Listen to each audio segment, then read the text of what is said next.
Kilala nyo ba kung sino ang player ng Isabong sa Region 3 and 4A? Sirit na.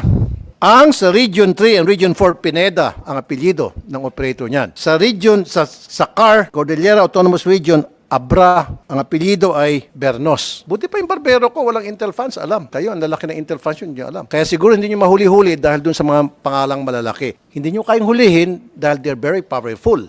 Ngayon, pakita nyo sa amin na kayo po ay nagtatrabaho para sa taong bayan, hindi para sa mga ma-influensya at mga makapangyarihang tao.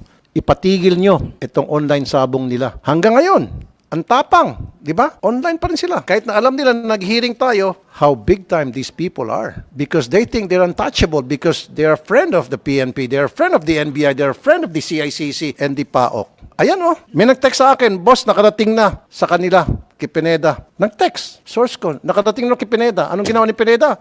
Tuloy lang. Walang respeto.